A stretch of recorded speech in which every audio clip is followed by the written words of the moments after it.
1, 2, 3. Perfect. Thank you, everyone. Pictures are taken. Excellent. Okay, so let's get started. So hello, everyone. My name is Maël Azokli. I'm a global shaper at the Geneva Hub, also currently working as a legal analyst at Lexel Law Switzerland in Zurich. Very happy to moderate this discussion. And before I turn to the speakers that we have today, I'd like to give a few words on the topic that we will discuss today in a few minutes. So probably that everyone around this table agrees on the fact that young people are central to solution building and also decision making. But for this to be possible, we need young people to answer the call, and also you lead young people in the process. And that's really what we're going to talk about. And to do that, we have some young leaders of various organizations today with us. First of all, we have Eugénie Fontune. She's the curator of the Geneva Hub of the Global Shapers community, and she's also the board member of Baobab Home in Tanzania. We also have Maria Pia Napoletano. She's a Young European Ambassadors Coordinator at EU Neighbors East, the EU Regional Communications Program for Eastern Neighborhood. And then we also have Alex Krug. She's the Digital Content and Communications Manager at Youth Business International. We also have Valentina Sabuco, who is the co-founder and member of the interim steering committee of the UNESCO Global Youth Community, and as well Miwa Swafa, who is the chairman and member of that same community. So now that we are all together and that we've introduced all the speakers that we have here, I'd like to turn to them and ask them a first question to allow them to introduce themselves a bit better. And the question is, when did it all start for all of you? Because youth organizing is not something that you just start like this from scratch. It's something maybe needs to kind of interject into your life to get you started. And so the question is, what did it all start for you? And also, how did you get to where you are here now? So if you could answer to this question in about a minute and a half, that will be perfect. And so I'll start with Maria, that is right next to me on the screen. Hello, everyone. Nice to be here. And I'm also a global shaper, so who knows, we could meet in the future to organize some more activities inside other networks.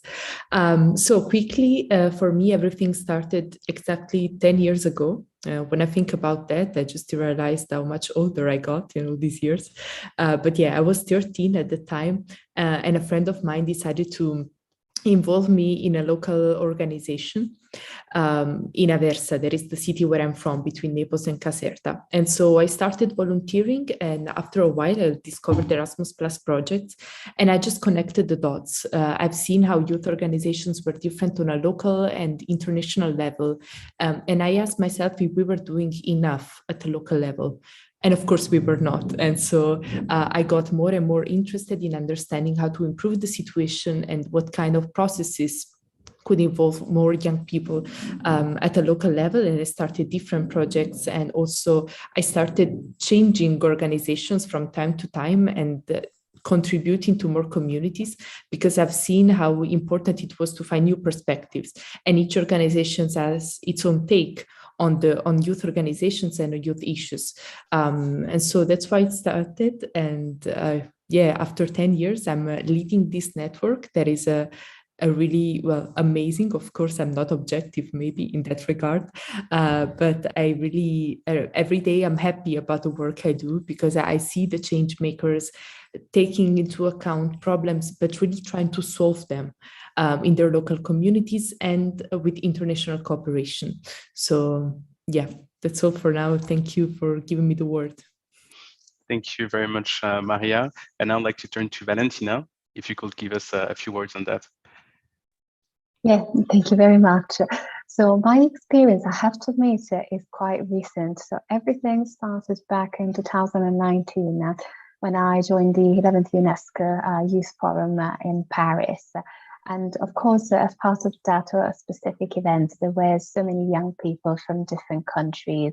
Like I think in that specific case, there were 75 young professionals and also students. And it was just an amazing experience to listen to what the challenges for each of them were in their specific countries, what solutions they were implementing, the projects they were working.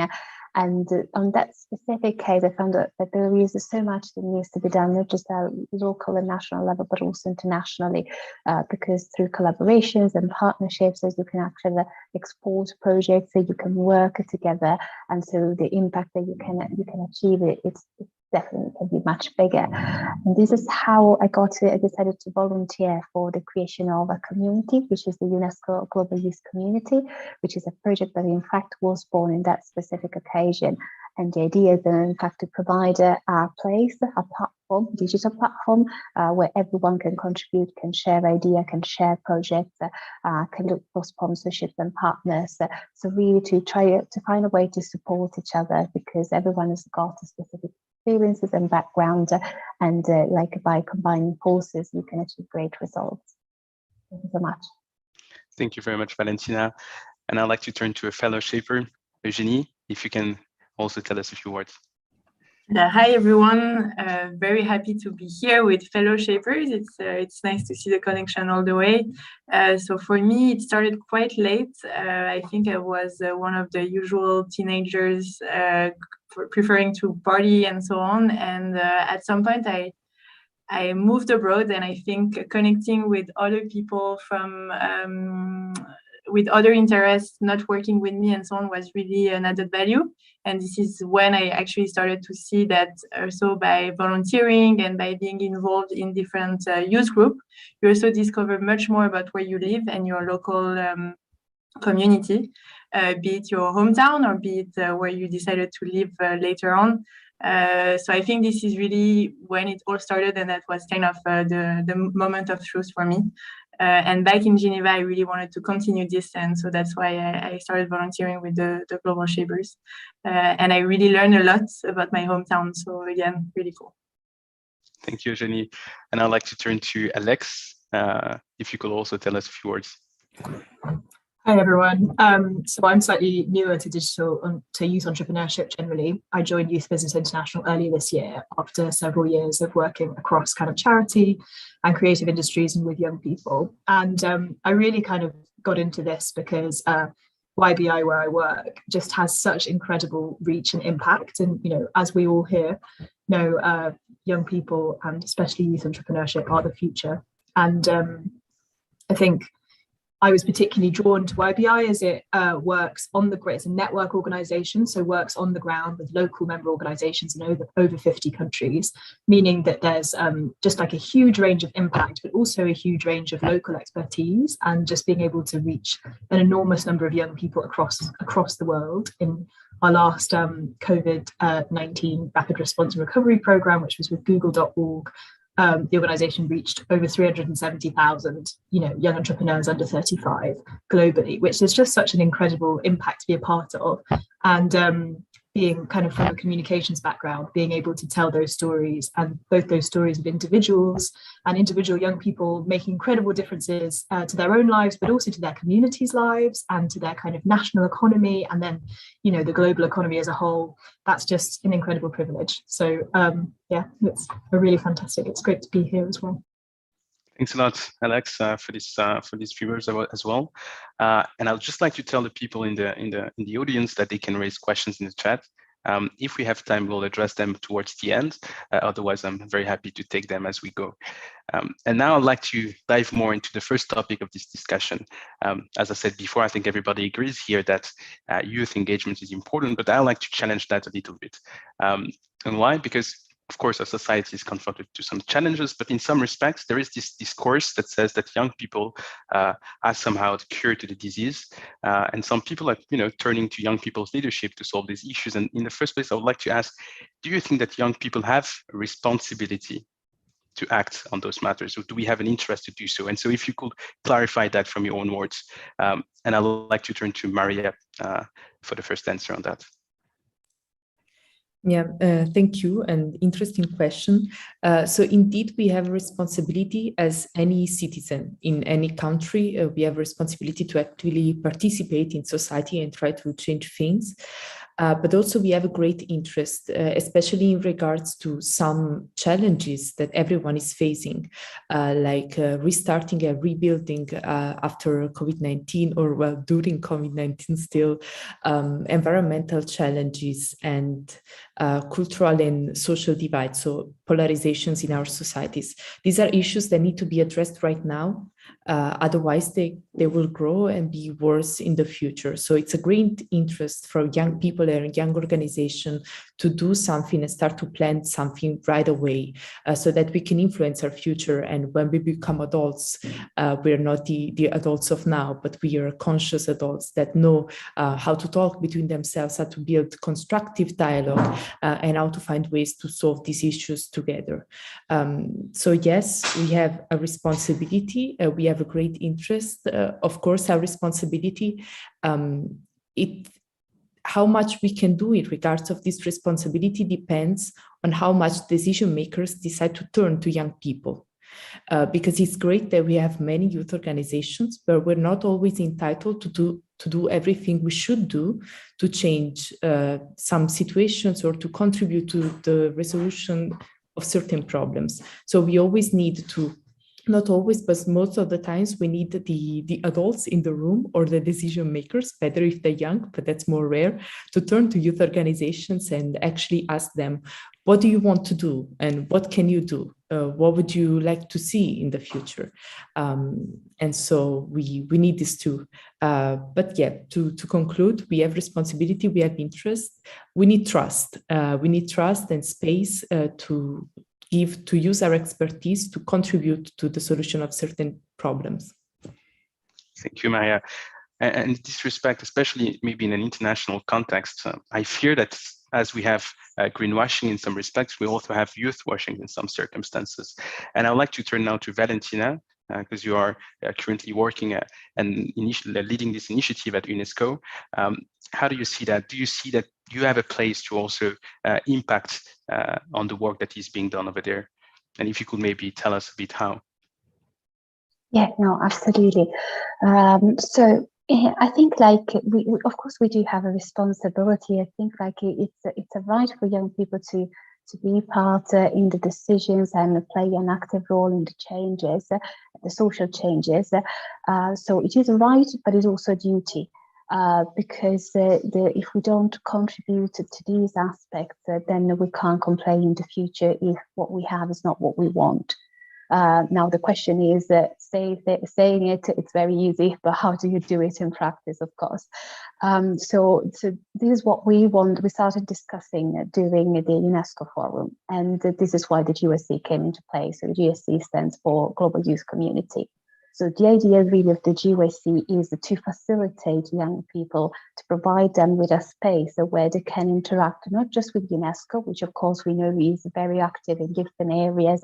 So it's very active in the field of culture, it's very active in the field of society, climate change and so forth.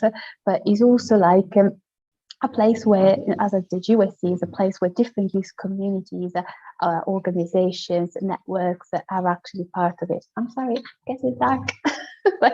Okay, sorry, it's just the light goes on and off. So it's a place where you have like youth organizations that are part of the community. And that, I think, it's very important, because sometimes young people, they might have very brilliant ideas, but the question is how do you put them in contact with the organizations that can enable them to carry forward their projects and they can provide support. And it's not just a question of financial support, which of course is very well appreciated and needed in some cases, but it's also a question of maybe they have an idea, but they don't know how to implement it on the ground.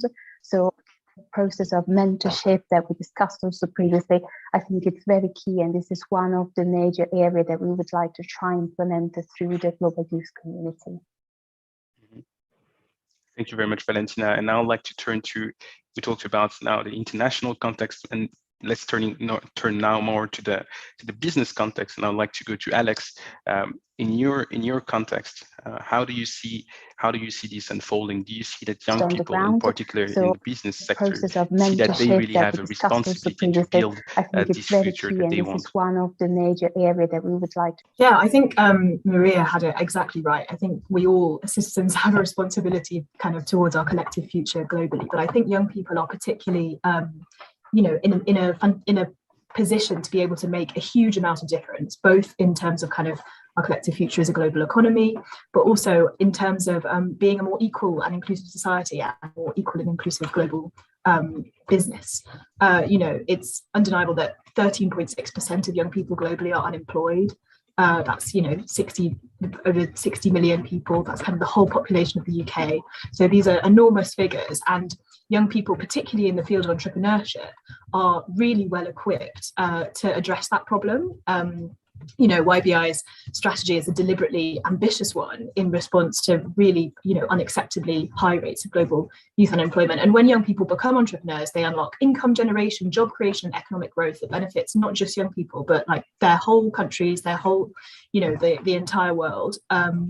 But it is important to remember, as people have said before, that young people often aren't the decision makers and aren't the people kind of unlocking these potentials and opportunities. For too many young people, starting a business does feel really out of reach and unavailable to them. So that's why, in terms of what we aim for as an organisation at YBI, working with our kind of like expert members who know the national context of all of the countries that they're based in, it's really just unlocking that potential for young people and making sure that they're as equipped and have the opportunities to improve, our global future, which is what we're all aiming for, as a whole.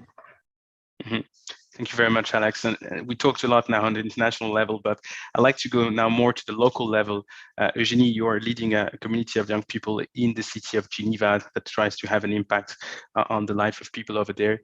Do you see that there is a space for us to really drive impact in those areas? Are decision makers welcoming to our initiatives? If you could tell us a few words about that. Yeah, so I think it's a really interesting question, and for me, we do have the responsibility, and we need to take the responsibility as well. And I think it's also thinking in terms of how we want to live and the type of community we want to live in, and we have the power to design it to what we expect and that what we want to see happening.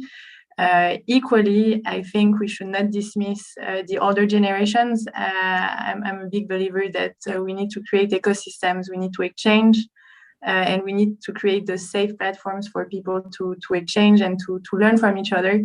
I think Valentina mentioned the mentoring program, for example. I think this is a very good point. How do you do mentoring in both sides? Like how can youth also inspire the older generation, and the other way around? We all have things to learn from one another, and I think youth group are maybe one of the best place, or any volunteering groups or whatever are the best place to do so, because you have a lot of different people working together and communicating and exchanging, which I think makes those groups really great platforms for exchange and challenge and so on. So we have the responsibility, but equally we should reach out to the other generation and learn from them.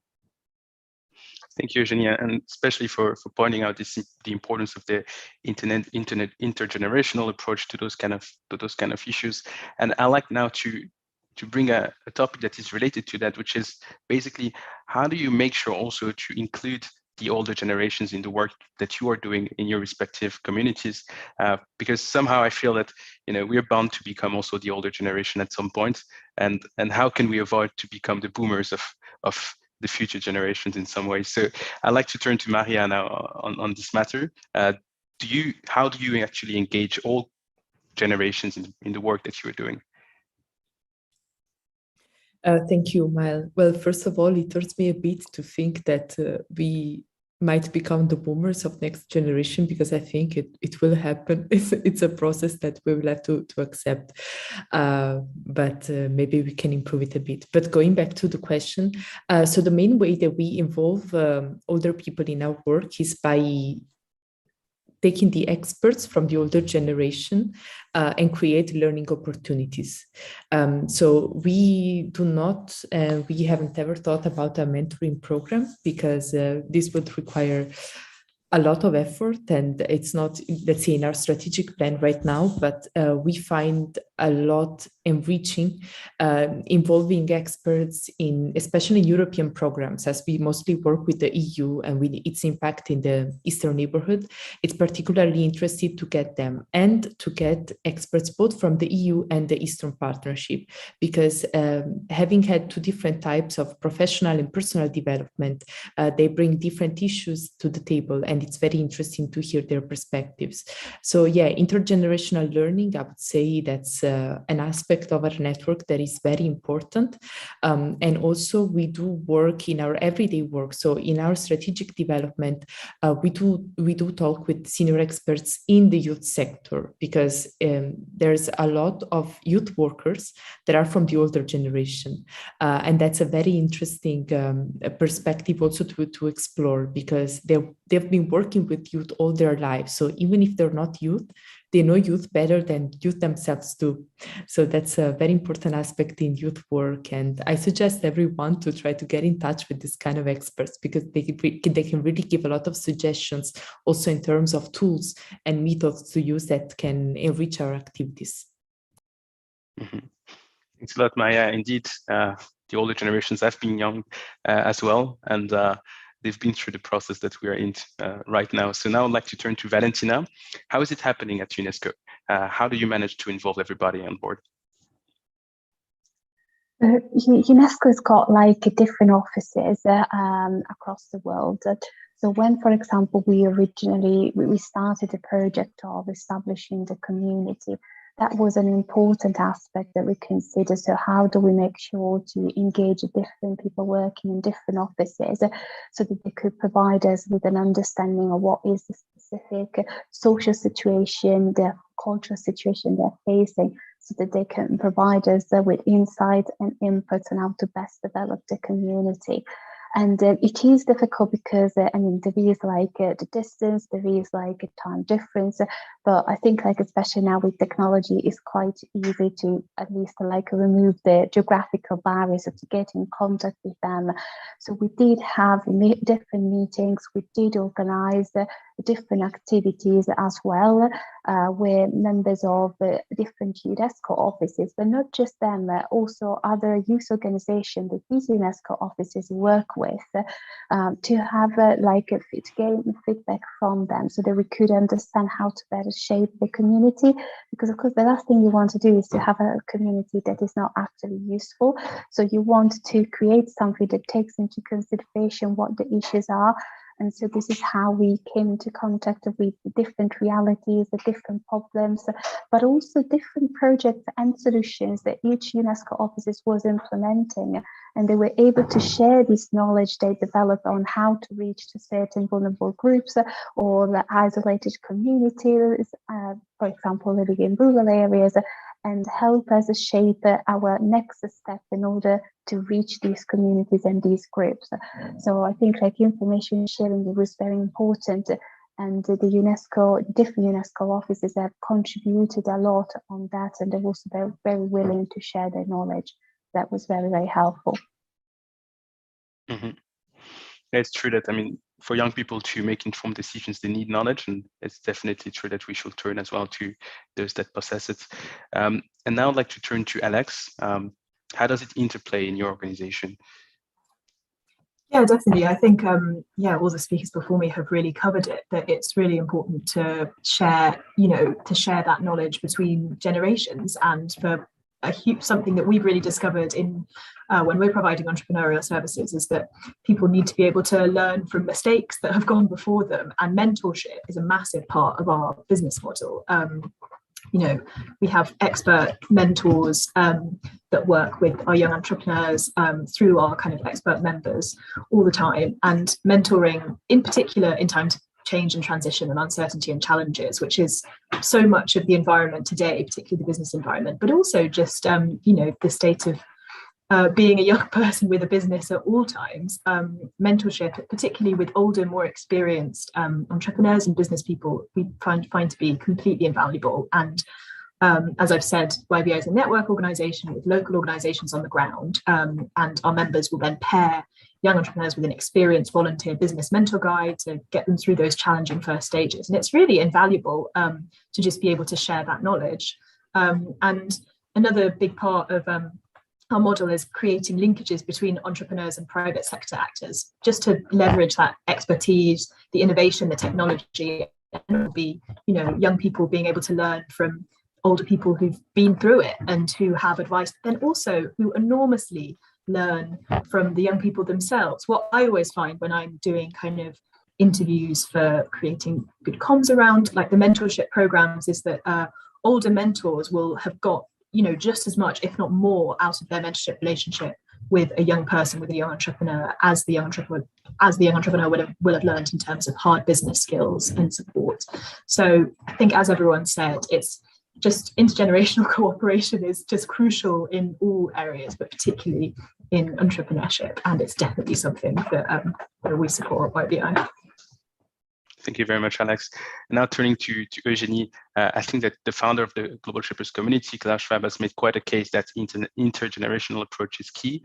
How do you see it interplaying within the global community as well, but also at the local level in the hub itself, knowing that the hub is also already getting, I think, 10 years older. So just let us know.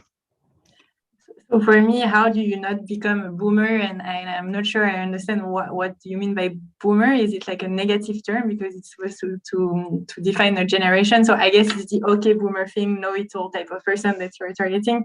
And I think age is never an absolute. So if we look at the people in this call, we're already older than a lot of people in the world. And I think what we always need to do and to train is how do we keep on learning? And I think we will always need to learn and relearn and unlearn throughout our life. So we know that a lot of technologies are starting to come into play that we don't know of and so on. So really, how do you train your mind to always learn from older generation, younger generation, and you never become this know-it-all person that just disregard everything that is being done. And I think that the second part for me is how do you get comfortable working and interacting with people who are different from you? So it can be older generation, it can be younger generation, it can be people who do not have the same ability, the same citizenship, the same language, the same background as you. How do you train this? And how do you make sure that when you work in diverse group, you are at your best, you know, and you learn and you're comfortable with being uncomfortable? And I think this is also one of the key points to take into account to ensure that you always try to learn and to be open-minded. Thanks a lot, Eugénie, for those words of wisdom. I think it's key.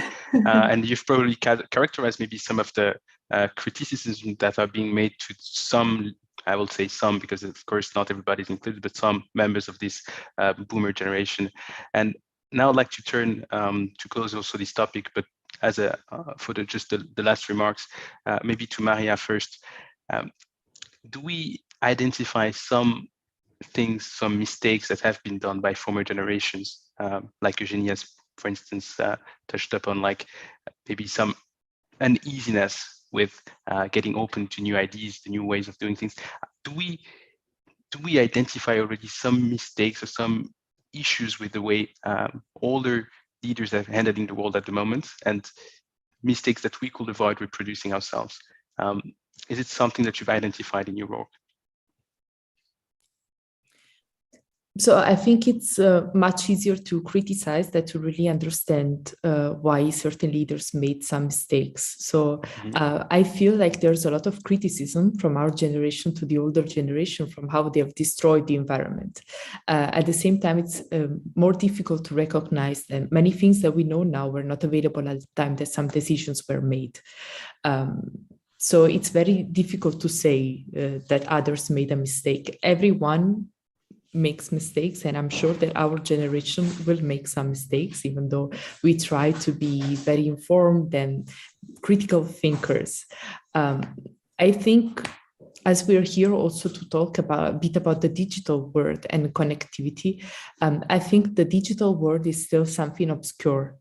We live in an era in which there's a lot of information, and it's very difficult to understand which is valuable, which is not, and how to filter everything that comes to us every day. And as to take good decisions, it's important to have good information until we find a way to really orient ourselves in the digital world and find a way it will be much easier to make mistakes.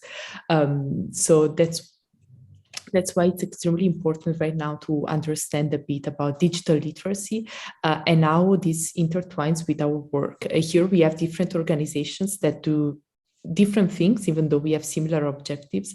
I think this is an overarching problem that we should integrate in all the decisions we make in our organization and in our activities.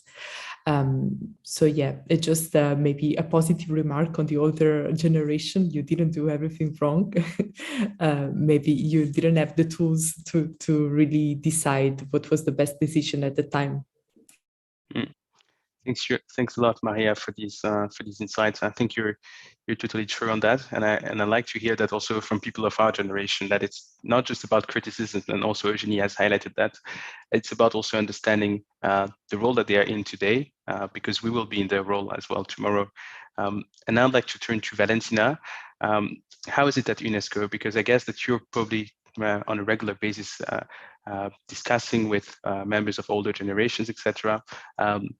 Do you have those kinds of discussions with them on, younger people versus sometimes older people? Do you find common grounds? How is it interplaying in the work that you are doing? I think communication, dialogue plays, of course, an important role. So, of course, like I said, there are not times where we see things differently. There are many occasions, and sometimes you also have to understand that, of course, UNESCO is a very complicated structure as well. So sometimes as a young professional, you would think, oh, I just want to do this, why I cannot just go and do it? But of course, there are procedures that you need to follow before proceeding. So I think it's quite interesting to see how sometimes the younger people would like to do things. So if I can say sometimes maybe a little bit more impulsive, and how organizations which are very complex like UNESCO, they develop their own projects and initiatives. So there are differences, of course, but at the same time, what I found that was very inspiring and helped me growing as well, it was that constant dialogue. So every time that we develop an initiative or a project, or even during the pilot phase that we launched back at the beginning of this year, there were different activities that we wanted to do.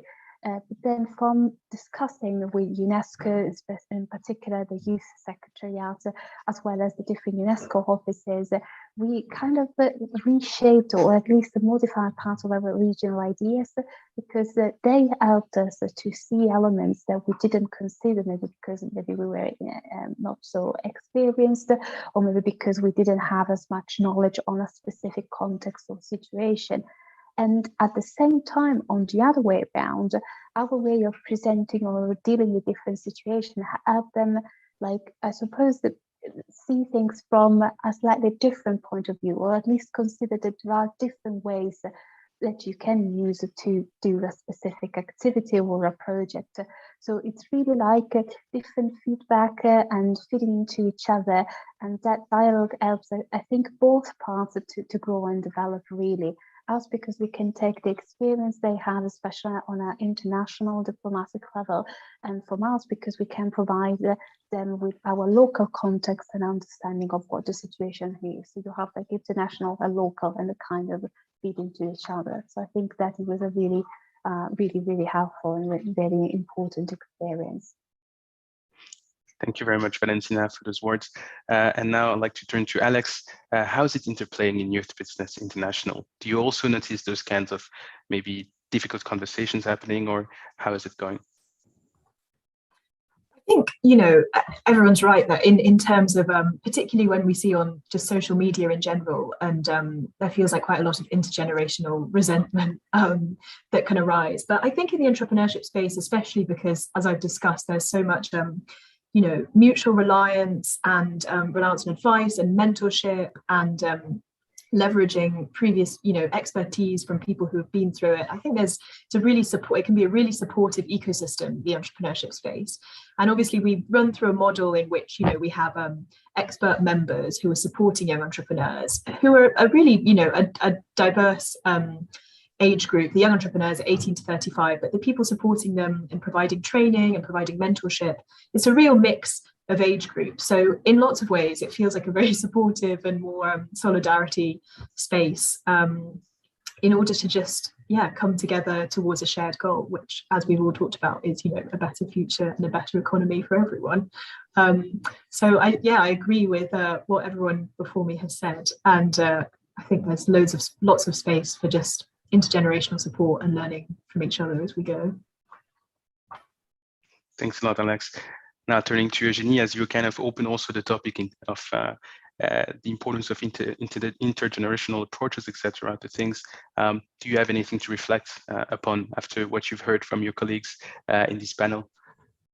I think I'm just building on all the different answers here. Is how do you create occasions for people from different age group to meet and to interact beyond, beyond being just helping out or whatever. I think you need to create the space to go for a walk with somebody that is older than you, discuss with your grandparents, discuss with the senior people at work and so on. We all have to learn from one another. It's just not natural, let's say, to go to somebody who is a bit older than us, also because there is this how can you call it, this seniority type of fear as well. And I think as younger people, we should not look at the age group of the people, but just reach out to them for based on their ability, their knowledge and so on, and just close our eyes and just look at those people, actually not look at those people for what they look like, but for what they are and the type of skills that they can bring us, and the other way around. So for me, creating the right opportunities to meet could be the right answer to just avoid all this misunderstanding between generation whatsoever. And it goes both ways. Us as older people, as compared to the younger generation, we should do the same as well. Thank you very much, Eugenie. And now making a transition to our next topic, I think that we've talked now about the importance of communication, how sometimes we just don't understand each other. And there is a process, something currently happening in society, which is this increasing polarization. People seem to disagree on some things and simply not capable of discussing those differences, debate properly and find common grounds. And that's really a process that is also being worsened by digital media, social media in general.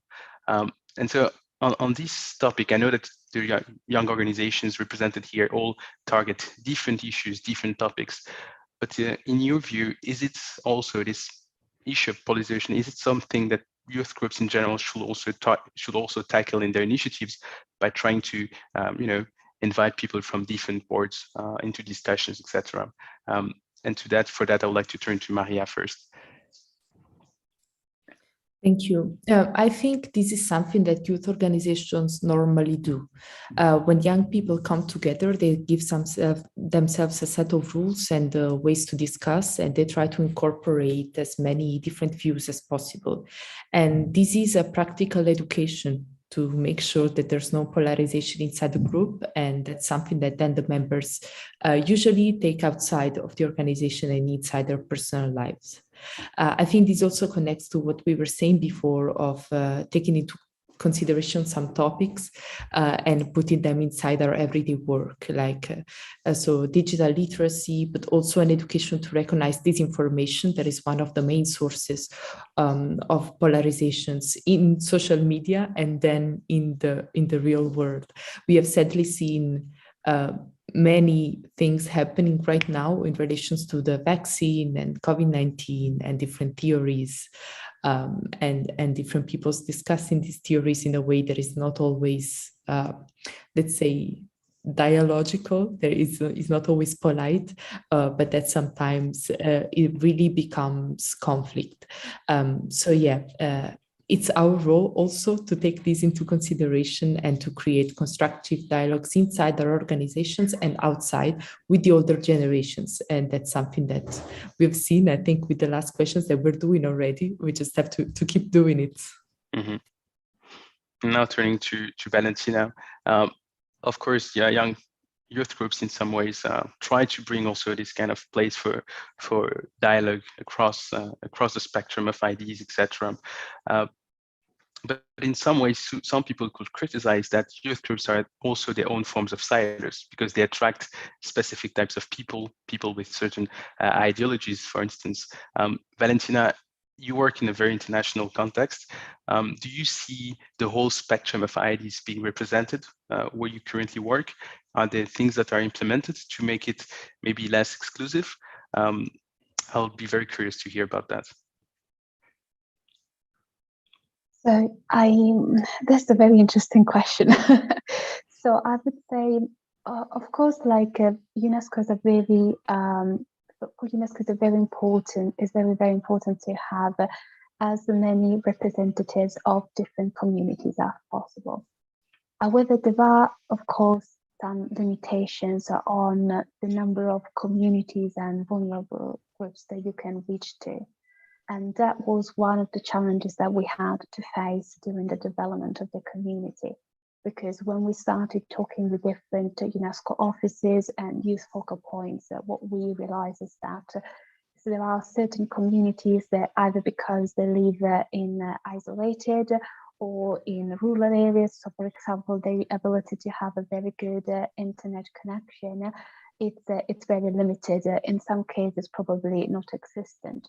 So, of course, the fact that you can't reach out to those communities, to those groups, it impacts on the variety of voices that you have within the group.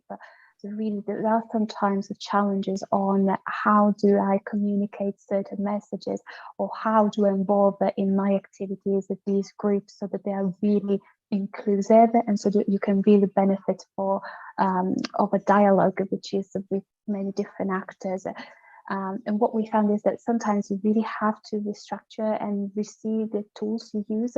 So we invest a lot on digital skills. We invest a lot, we mentioned social media, digital platforms. But when we talk about specific communities, you might not always want to go for these specific tools because maybe there's these communities that don't use them. So maybe you want to go back and use other forms of communication that you can use to circulate a project, an idea, and get them involved. So there are issues, and sometimes it's quite, ideally you would like to have everyone on board, but sometimes there are some challenges that you have to face, and this is where probably creativity and dialogue comes into play and can help to find possible solutions. Or at least this is what we found was most beneficial, at least from our experience. Thank you very much, Valentina. And I was just told that Mioa Swafa is with us as well now in the call. If you are here, maybe you can turn on your camera so I can also see you, and feel free also to compliment maybe what your colleague has just said. First of all, thank you very much for giving me the floor. Unfortunately, my camera is not working. Yes, sorry for that. It's great that I really enjoy the conversation, and Valentina explained everything about the GYC. I'm just going to add one or two sentences about the where we started from and where we are going now. The journey of Valentina and myself started in November 2019 in Paris. I was representative of Germany for the Youth Forum, in the Youth Forum is a component of the General Conference of UNESCO, where each 2 years this UNESCO Youth Forum takes place, and young people from around the world can join the Youth Forum. This is two formats. Format one is, for example, the first format is the member states propose a delegate, or UNESCO Secretariat can propose or select someone. And during the 11th UNESCO Youth Forum, we decided to build a youth community, a permanent youth mission in UNESCO, the UNESCO Global Youth Community, to give youth a sustainable and a strong voice, and to bring UNESCO youth initiatives and projects under one umbrella.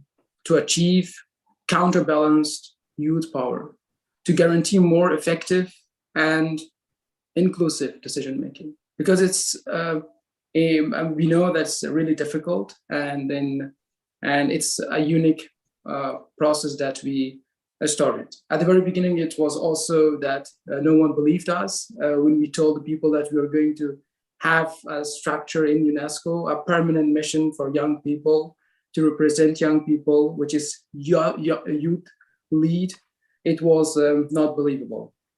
But now we achieved, after 2 years hard work together with our colleagues from UNESCO, especially UNESCO Youth Section. Our colleagues are also here in the call. And also a huge thank to them for their support. And now after more than 18 months or 2 years, we have now a structure. We have our own platform, a digital platform. We created a digital platform, and now we are planning to involve more young people and NGOs, youth-lead NGOs initiatives in the GYC and UNESCO Global Youth Community to build at the global level, and also in the next step at the national level and at the global level, to give young people a voice, to come together and to discuss. Because we have only 8 years to achieve the Sustainable Development Goals, and it is essential. It's very essential for all of us, and therefore we need to work intergenerational. It's only possible to achieve the goals of the sustainable development when we work all together. And this is why GYC is about. And we are working, we work very hard. And now we have, as I mentioned, a steering committee, 11 young people from all regions of the world. We have 2 people from Europe, Africa, Arab states, and Latin America, and Asia Pacific, but we are not representing a country or a region, because it's very, very important. Because why we are not doing that? I'm not representing Germany, Valentina is not representing UK or Italy. We are representing the global citizenship, because we want to also give those people a voice that they don't have the chance to join, as Valentina mentioned, and they have technical problems and etc. And through this way, we want to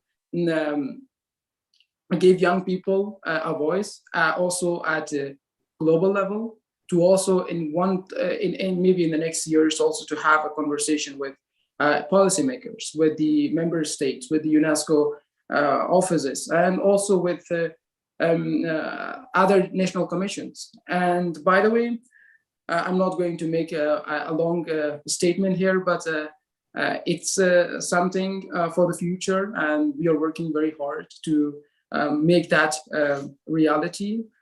Yeah, and one other thing I want to also mention here is that it's also very important for us, the young generation, the young people, to work with the older generation, to intergenerational, because it's very important. We don't need to blame somebody, and also the people, politicians, we need to work with them to achieve the goals. It's the only way. If we just start a conflict with other people, especially with the older generation, it's helping not us, it's also not helping the our goals, to achieve our goals, the SDGs. And yeah, I thank you first of all for giving me the floor, and if you have and thank you for this great opportunity. I will be staying in call, and for further question, I will be here. Thank you very much. Thanks a lot, Mirwais, for your comments and your words of wisdom as well on the points that we've touched upon across this discussion. Now I'd like to turn to Alex, because Mirwais also mentioned the importance of inclusivity, and do you see it also happening in Youth Business International? Do you manage to make it rather inclusive? Yeah, I mean, Rose is absolutely correct. I think inclusivity has to be at the forefront of everything we do, particularly in business. An inclusive economy is a better economy, and when we look at the impact of COVID-19 in particular, 70-80% of small businesses were impacted, but particularly those run by women, refugees, migrants, marginalized communities. So inclusivity absolutely has to be at the forefront of everything. You know, in our last program that I previously mentioned, our COVID-19 response program with Google, we reached nearly 70,000 marginalized entrepreneurs, so women, young people, migrants, refugees. And, you know, these are all people who are going to move forward and transform their communities and their businesses and the economy. I feel like a broken record, but that's absolutely what YBI aims to do. And it's not just inclusivity in terms of making sure, you know, we reach as wide a demographic as people as possible. It's also things like digital inclusivity, which is a huge part of what we're doing at the moment. Increasing digital literacy is a huge pillar of work in the entrepreneurship community, because digital literacy and having kind of digital elements to business are just going to be increasingly absolutely essential. And obviously young people are driving this because they're kind of digital natives and have so much to teach an older generation about that as well. So I think, yeah, I would just agree with everything everyone else has said, but underline the inclusivity, both in terms of kind of like social, but also sustainable inclusivity, digital inclusivity is all incredibly important and really at the forefront of what we're doing. And I hope of what kind of youth groups across the world are doing. Thank you very much, Alex. And now I'd like to turn to Eugenie. Eugenie, you're running a local chapter of a youth-led organization, which includes as well handling issues such as recruiting people. How do you handle the importance of inclusivity within the hub? What are the challenges that you face in this respect? Because I know it's a discussion happening quite a lot. Yeah, thanks, Mel, for this question. I think this is a question that is hard to answer and that we're still trying to answer within the hub. How can you be more diverse, knowing that you are not diverse enough if you don't look beyond what you know? So I'm not sure it makes sense, but you really need to look at diversity in all its shades. And it's not only gender diversity, it's not only citizenship diversity. And so once you have identified what type of diversity you're lacking, then you need to ensure that you can answer to this diversity and be interesting to this diversity, especially as a youth group. How do you ensure that you're interesting for other people and that they will be able to thrive with you? And we are working hard on this with the Global Shapers, and we are learning every day because we are all different. And I think this is what is really amazing, basically, to keep on learning and to keep on being more diverse. And I think diversity is just getting more diverse every day. So we still have some work to do on this, but at least try and learn from it. That's really cool. Mm-hmm. Many thanks, Eugenie, for those words as well. True. And like you said also before, the importance of being open to others, open to different ideas, etc.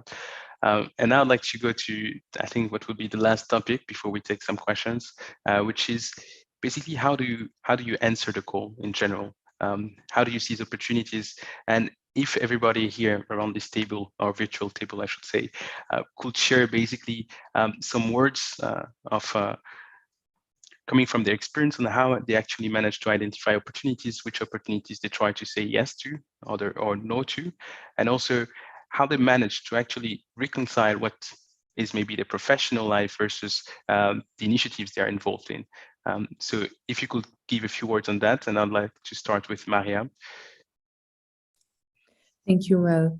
Well, at this point of my life, my personal and professional initiatives are one, so I don't have this problem of connecting them anymore. But generally, I think that there's always been something in common between what I've done professionally and what I've done voluntarily. For example, when I worked as a startup consultant, I found a lot of initiatives in the volunteer sector that could easily become or have become startups or businesses. And so everything is always connected, especially when you think that everything that you do voluntarily, so as a volunteer or in the third sector, or additionally to your workload, it always enriches you on a personal level, and you bring everything you learn into your work and you improve it. So there's not much of maybe the only problem that I know many people have, and I'm sure you too and all the panelists have, is managing the time to do everything, because it's hard to say no to things we love, but sometimes 24 hours a day are not enough. So we need to make choices. And then is when you start deciding which priority you give to the things you're doing. Hey, thanks, Maria. And now turning quickly to Valentina, can I see you on the screen? Yeah. So I would say, like, in terms of opportunities for those I've taken throughout like my career, I would say some of them were coming from like my studies. So placement, for example, that I could do as part of my master or when I was studying for my bachelor. In other cases, it was like organizations that I heard or I got to know through social media, because I think especially like digital tools like social medias in particular, it can be very valuable to find out opportunities or what is there. You can conduct searches, even locally, and it's great. It's something that for sure previous generations didn't have, and I think they facilitate us in find this opportunity and make the most out of them. But yeah, sometimes I agree with Maria, time management, it can be quite difficult, so you need to prioritize, indeed. Yes, indeed. Now turning to Alex. I think what Maria in particular said around you can't say yes to everything is great advice but I think also it's just making sure that you believe in everything you do on a personal, professional, volunteering level. Excuse me. I would just say that that's at the core of everything, really.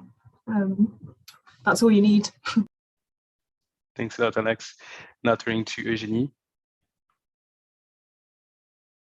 Well, I think we should say yes to most of the opportunities that we get. We don't know for how long we will get them, so I think here there is also a time management issue. But I think you learn from everything, and you also get inspired and energized by what you do as volunteers and by discussing with fellow shapers, for example, or fellow colleagues or whatever.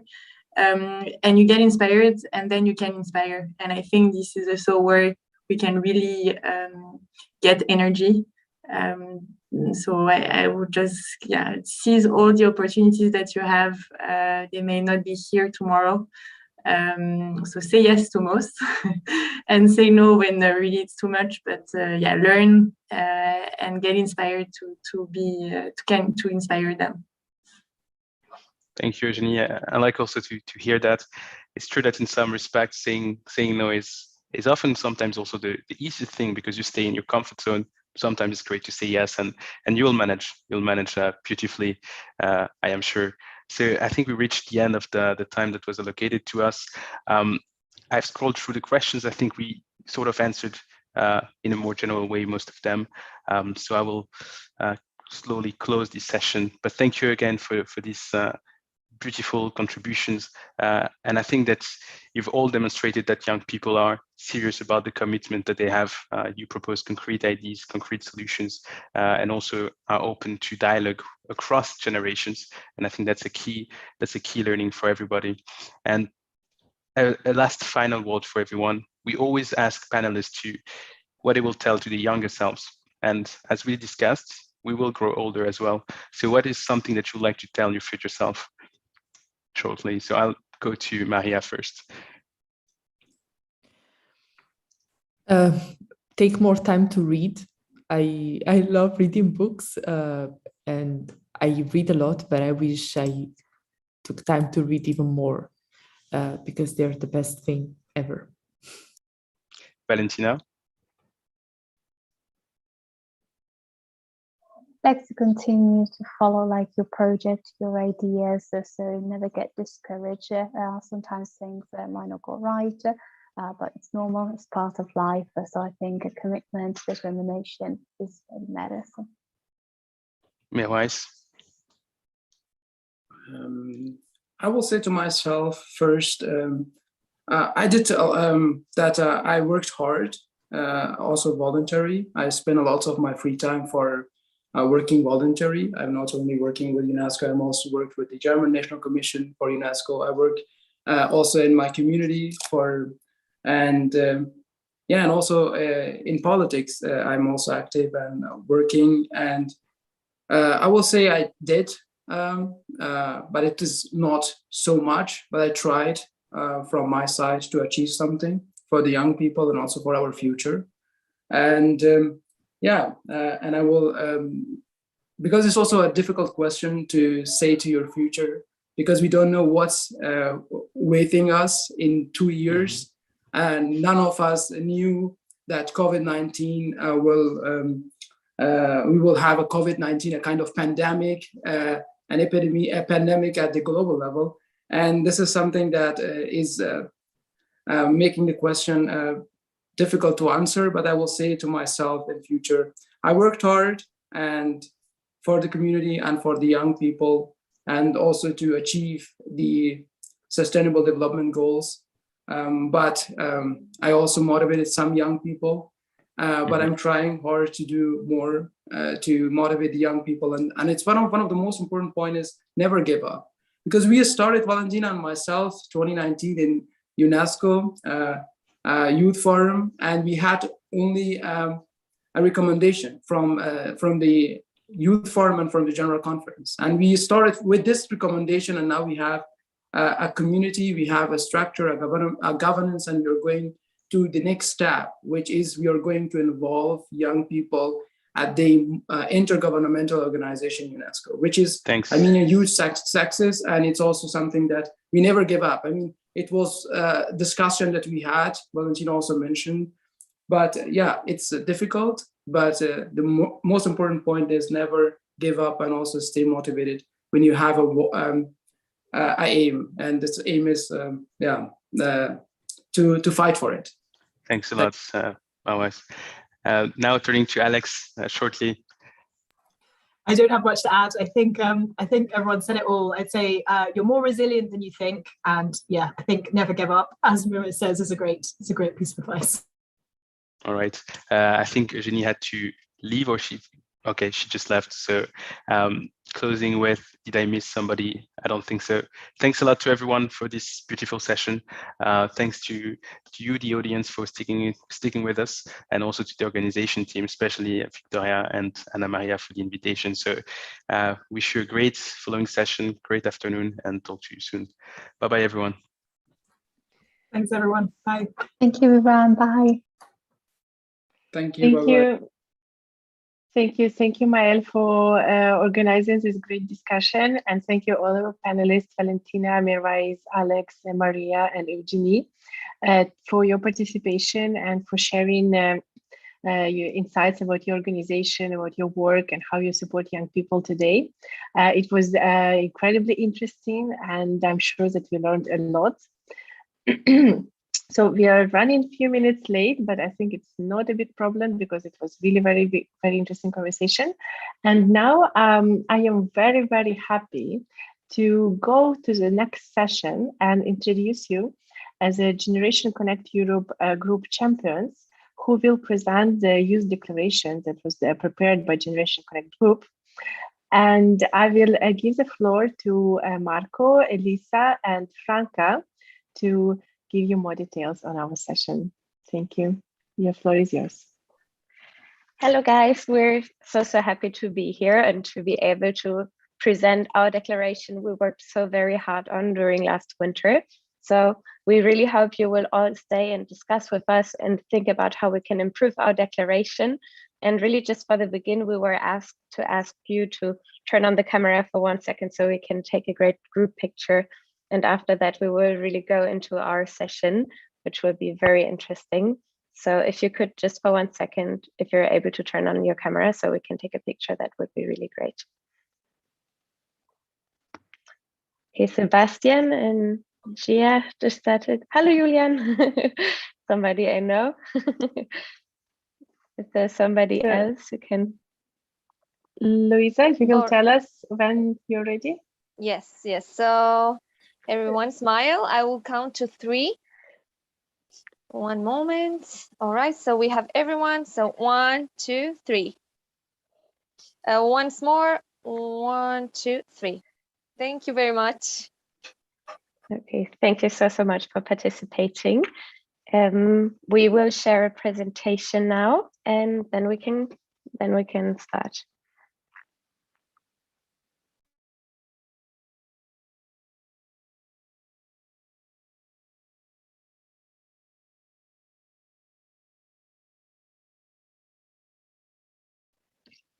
Okay, thank you so much. Maybe first in the beginning, our names are, as already was said, Franca, Elisa, and Marco. I'm from Germany. I'm a German law student, and I'm also part of the Europe Connect youth group. So we will present our declaration today. And before we really start and go into it, we would love to start by talking about why an ITU youth group is important and why youth should be included and should be able to participate in policymaking and also at the ITU. Next slide, please.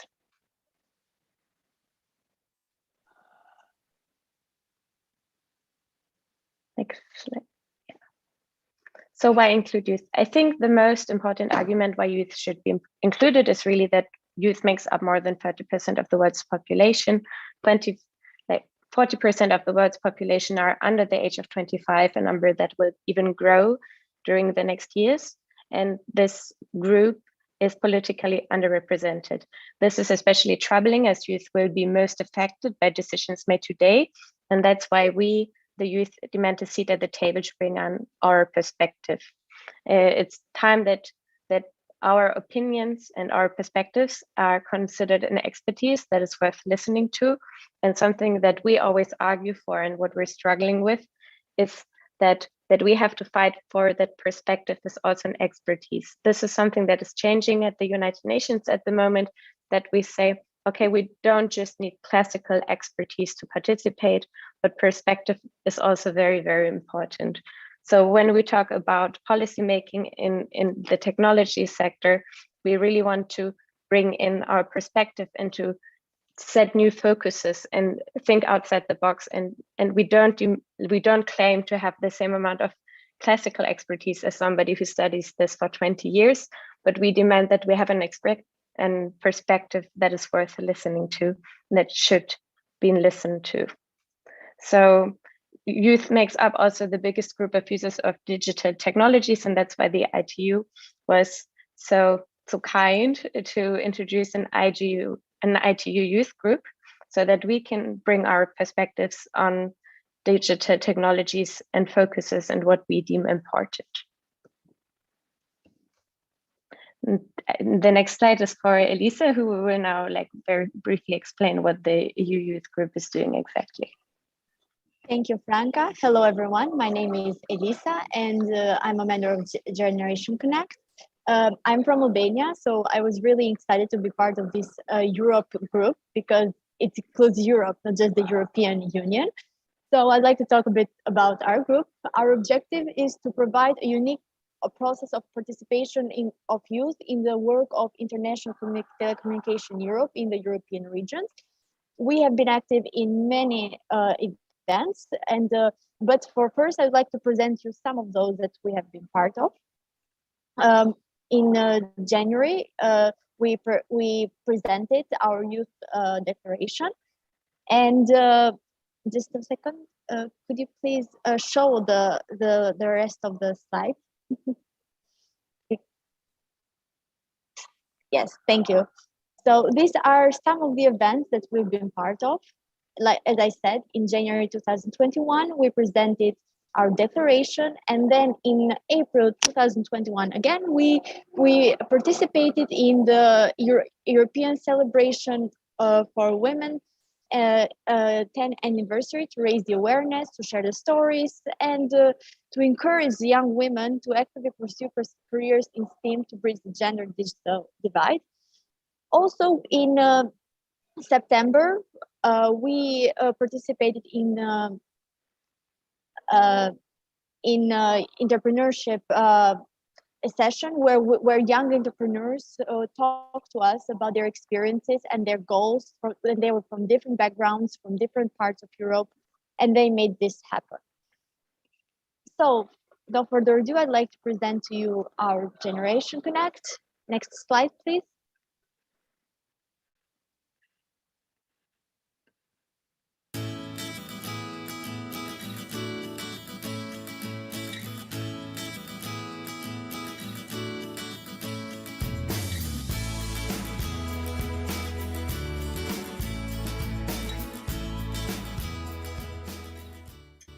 The creation of Generation Connect Europe Youth Group has brought together motivated students and young professionals from all over Europe. When it comes to digital development, we have reached a point where future development in technology, politics, and cyberpunk. We are the generation most affected by the digital transformation. We have grown up in the information age, engaging with technology in more and more ways. We are aware of the challenges and opportunities provided by the ICTU now and in the future. We can take the lead in ensuring that digital transformation is safe, leaving no one behind.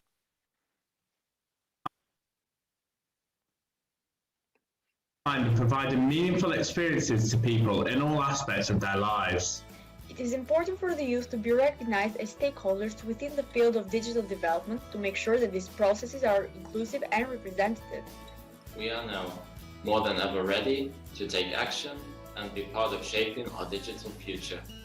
The result of our common efforts is the Youth Declaration, a representation of our hopes. For a more inclusive, connected, and safer digital world. For a digitally competent society and for better digital policies. This declaration states the opportunities and challenges that we face as young adults, reflecting our optimism, energy, and natural familiarity with technology. It brings together our experiences, knowledge, and ideas to work towards a common goal of supporting digital development in Europe through actionable solutions. Most of all, this project shows that young people from across Europe can come together from a range of backgrounds and experiences to drive change. But we will not stop there. This is the first step towards increasing youth engagement and giving the youth a voice in the field of digital development. We deserve a seat at the table where discussions on digitalization are taking place.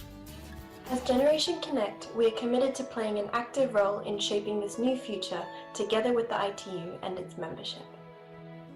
We are excited to be able to contribute to the of the World Telecommunication Development Conference 2021.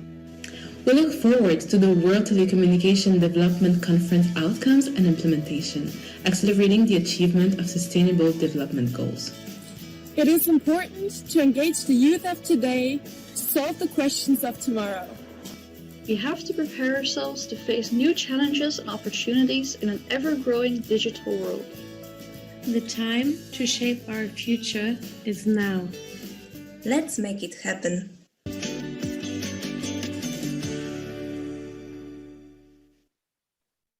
Well, this is us so far.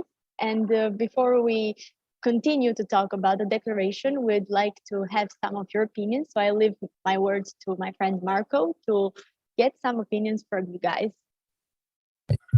Yes. Hi, everyone. I'm Marco. I'm part of the Generation Connect Europe Youth Group.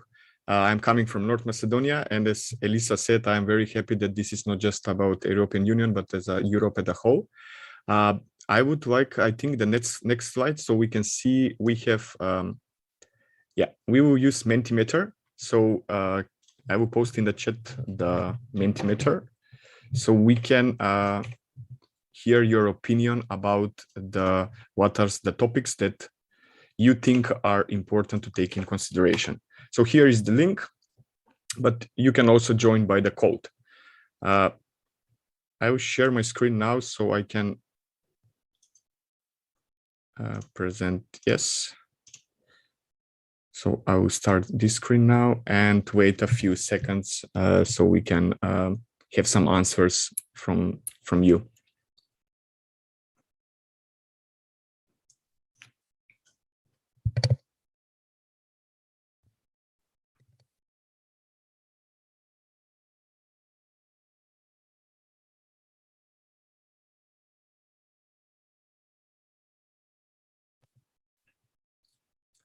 Okay, we have some interesting topics here: cybersecurity, digital inclusion, women rights, climate change, youth participation, entrepreneurship, youth employment, environment.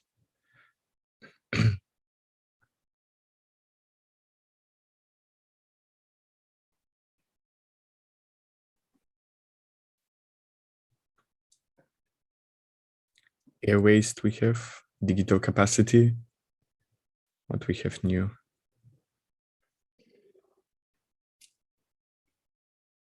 Okay, smart city. New socio-economic system, artificial intelligence.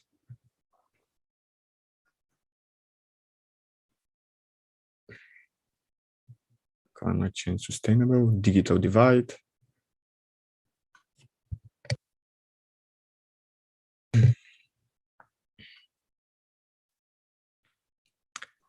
Okay, I think that we can go on the next question because we have the most biggest, I would say here are climate change and entrepreneurship. Those are with the most use. So I will go on the next one. I think that you should see now on the same link and code the next question. You need to choose what topics concern you the most from the 5 topics that are listed.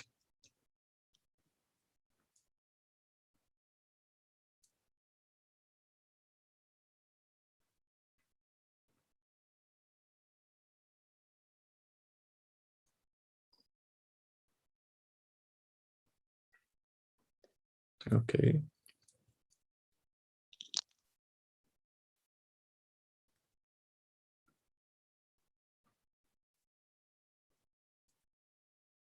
Yeah, you can, I didn't say you can choose multiple, so it's not concerned only to one.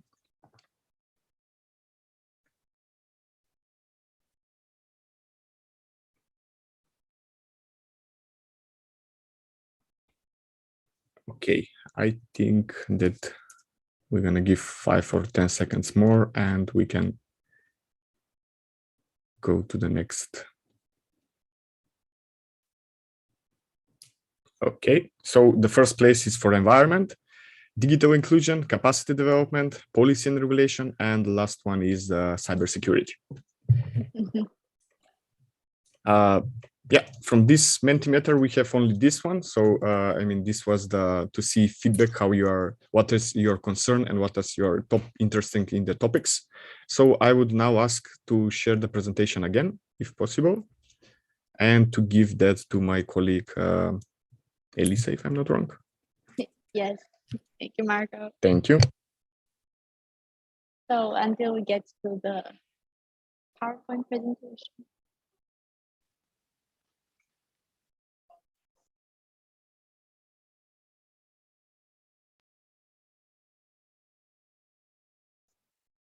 All right. So first of all, I'm really excited to be talking about this topic because it's the one that I also worked into the declaration. So let's first get a few things straight about what digital inclusion means. So digital inclusion is something that affects everyone and affects people based on their gender, their age, their language, also their social economic situation, their location, what country they come from,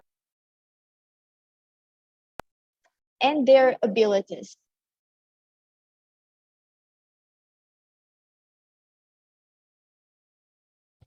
I think we don't hear you, Elisa. Oh, this appears I got muted. Okay, you are sorry. back now. Okay. Sorry. Okay, and these things affect people. So if you could please go to the next slide, and I will explain a few things more. So the thing is that the increase of digital inclusion means that sometimes these things happen not because we want to, but because we are conditioned to. Things like this are based on our economic situation and our location, and this is also based on our capacity development, how much ICTs we have access to.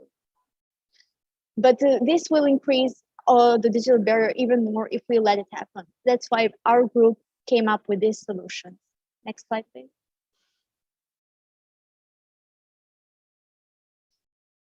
Okay, so let me explain a few things from this one. Well, a bottom-up approach was what we proposed, so people could could represent the interest of communities that are marginalized and to bring more youth voices into the decision-making processes. For instance, organizations targeting young people in these communities can ensure youth integration into policy-making mechanisms. Also, we have proposed some research. We have proposed that research institutions and organizations produce research papers on the challenges faced by the youth in the digitalized society. We have noticed that there are no figures, no numbers exactly. That's how these things, what challenges young people face. So better in-depth understanding of issues can allow more effective and educated regulations based on their country. Also, we have proposed that the government and industry stakeholders guarantee inclusive digital technology design for all, particularly for those with specific needs. And we don't just mean people with disabilities, but also individuals with lower digital skills and also non-English speakers. Personally, I struggle with the last one because in the Balkans, the language sometimes do not get translated into all digital portals. So for us, English has become not just a choice, but a compulsory to learn in order to integrate ourselves into the digital world. We also propose that the member states would subsidize the cost of internet connectivity for low-income households and provide free internet in public places to promote affordability and equality of access to digital services. For example, libraries or schools should have a high-speed connectivity and provide a greater access to digital services among the youth. We also have suggested that member states should identify the marginalized groups in society that are more affected by the digital divide and to ensure the protection of these groups against the consequences of digital inclusion.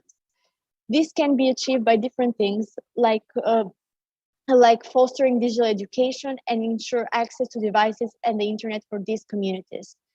And last but not the least, we have recommended that regulatory compliance of industry partners should provide accessible digital services and platforms for people with disabilities in accordance to the UN Convention on the Rights of Persons with Disabilities. Thank you all. This was for my part, and I leave my part then next to Marco, who will talk to us about cybersecurity. Thank you, Elisa. Yeah, can you go the next slide, please? One of the challenges that we also take in group is cybersecurity, which I also was part of this group, working together with Franca, which is also here. So the idea with cybersecurity is maybe more or less understandable. I would say we saw during the COVID and even after the COVID pandemic, I mean, still it's not ended, but after the main part, let's say, everything moved online, and this was a big issue, let's say, for the security part. It's predicted that the damage by cybersecurity by the end of 2021, it will be trillions American dollars, which will be cost the companies and also the governments, because everything is moving to the cyberspace, and not everybody is prepared or educated so to be safer in this space. We were tackling down several problems or issues that are concerning the youths. And from about those issues, we propose several actions that we want to be done. So the issues that we were working on are from lack of government fundings in cybersecurity programs or research and institutions where this should be more strained. Capacity building mechanisms, especially in the youth people, because not every youth, I mean, we are raised with today with the technology and with digital devices and services, but not everyone is secure or know how to use securely those services and applications, devices, and especially not everyone knows what to post or what to do on the internet, because we have seen in the past, and also we are seeing a lot of youth are posting or doing a lot of things on the internet which they are not aware or they didn't have think about in the first place what those information that they are putting in the application can do to them. So this is correlated the capacity building, I would say, with education. The problem is that we don't have that much and specific education for cybersecurity. Also the vulnerable groups, here we can say the children, and also the women that are not that much represented, or they have a different kind of threats on the cyberspace. Here we have also the digital gap, let's say, or gender gap. in the leadership positions with women, we have very low numbers of the women who are in the cybersecurity part, especially in the leadership part. So this is a problem in the youth that we must encourage more people and more youth women to join and take maybe part of this cybersecurity. And the last but not least, not just the youth, but we are focusing here with the youth. We are bombarded with a lot of information on the internet, which sometimes you cannot divide which is real, which is a lie, what is misinformation. We only know this as a fake news, let's say. So this is a big problem, especially in the youth, because they, when you're youth, you do not know which might be true and what not. And yes, the most common problem is the cyberbullying, to know how the people, the youth, to avoid those kind of digital aggressions like a cyberbullying. Next slide, please. So those that I was talking now were the issues and the problems that we were trying to tackle down. There were many more, but we needed to conclude some of them. It was not that easy process, but what we came out with a proposed action is that we want to propose to continue the establishing of the security safer internet centers, not just in European Union, but also in the European countries, where we can trackle down digital questions to youths, to children, and of course to the vulnerable groups. Next one is to propose a call upon ITU to make education parts with the students, correlating with universities, where the students can learn more about this, and maybe by organizing hackathons, educational seminars, some programs like ITU Generation Connect, or maybe some different in that view, where the students can join, and also the students can learn about what cybersecurity is and what opportunities cybersecurity can have for them, or maybe for future professionals. Also to encourage ITU upon the digital media literacy on cybersecurity on the whole European level. The next, what we proposed is more, this is going more to the governments, to establish more fundings for different kinds of cybersecurity programs, like education, research, maybe trainings, or just raising awareness in the country or in the community, so they can be more how to say, understanding about the cybersecurity. And I would say the last is maybe the close cooperation with the follow-up process of the UN Secretary General high-level panel to discuss on the digital cooperation, as well as other global initiatives like, for example, Youth IGF or Internet Society programs. Yep, that's from the cybersecurity part. I would hand down now to Franca, which will talk about the environment. Thank you so much, Marco. I was very happy to see that also in our little question in the beginning, environment really was one of the top priorities that people said that they're interested in this group. It was a huge focus of our youth declaration. And it's also, I think, the topic that the public eye mostly connects with youth is the topic of climate change and the Fridays for Future movement. If I can get my first slide, it would be perfect. Okay, yes. So youth are currently and also prospectively bearing the largest burden and coping with the most consequences from climate change, and as a result of actions and decisions taken by all stakeholders, where we are mostly not involved. And that's why we really focused on the environment also in our declaration, and we wanted to talk about that when we talk about the ICT, we also want them to address the biggest crisis we're facing at the moment. So the industry has, on the one hand, the possibility to reduce their own ecological footprint, and on the other hand, really be a great tool to mitigate climate change. So what are the recommendations the ITU Europe Youth Group came up with? So on the next slide. It can really be summarized under these four bigger pillars we came up with, and the one is regulation, education, participation, and support.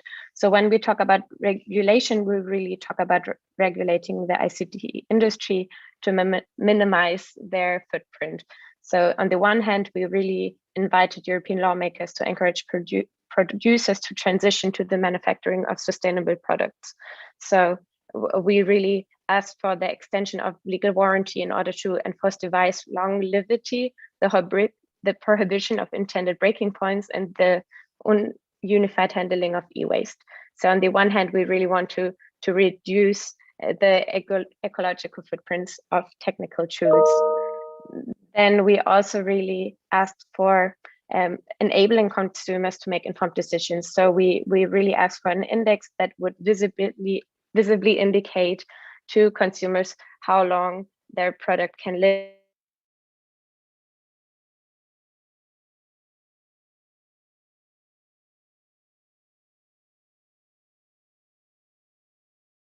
and how it's manufactured. For refrain from the import of conflict material, we also asked for to think about regulations for technologies that consume an unacceptable number of resources. So, for example, when we talk about the operation of big data centers, that we think about how can we reduce the amount of energy they use in the daily base.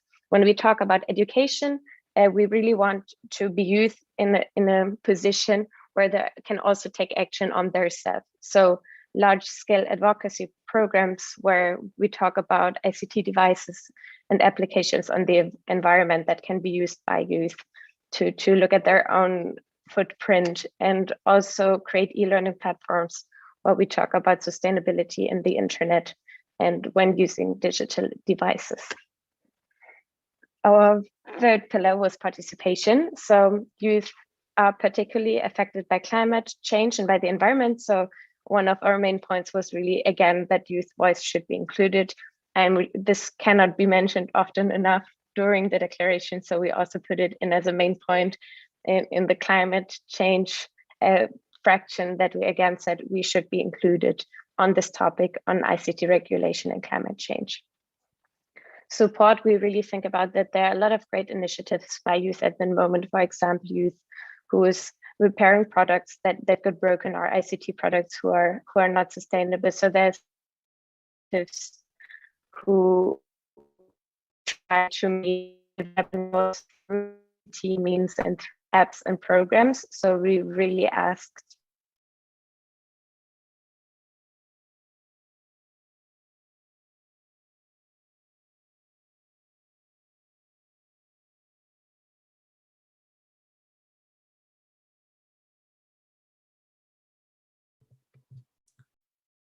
I think we might lose Franca.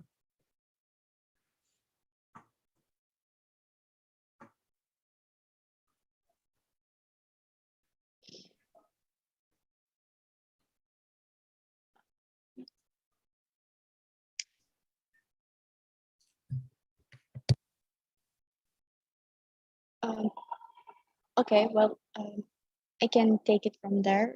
So Franca stopped at support. So yes, environment is a big issue and we need the support of everyone, which is why we'd like to encourage the governments to create roles, education paths, university programs, so that will grant the young people to specifically support the sustainable development through the technology. They could include roles like sustainability engineers, environmental AI research, and many more. This could also open the market a lot for many young people who would like to go to specialize in something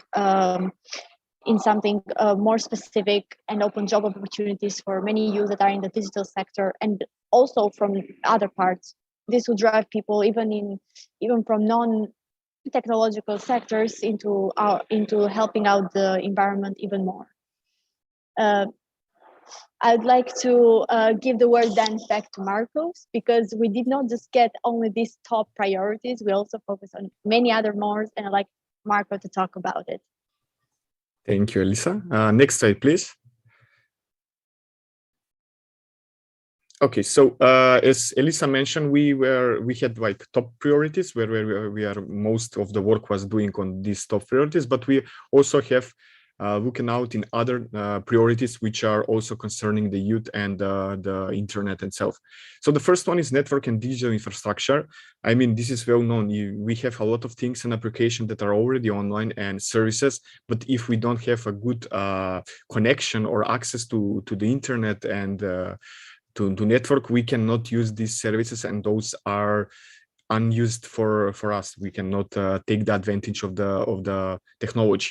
So we have several topics that we discuss under this thematic priority. Also, the next one is emerging telecommunication. Last year we already saw with the pandemic, as I mentioned before, also with the fires around the globe that we had this summer.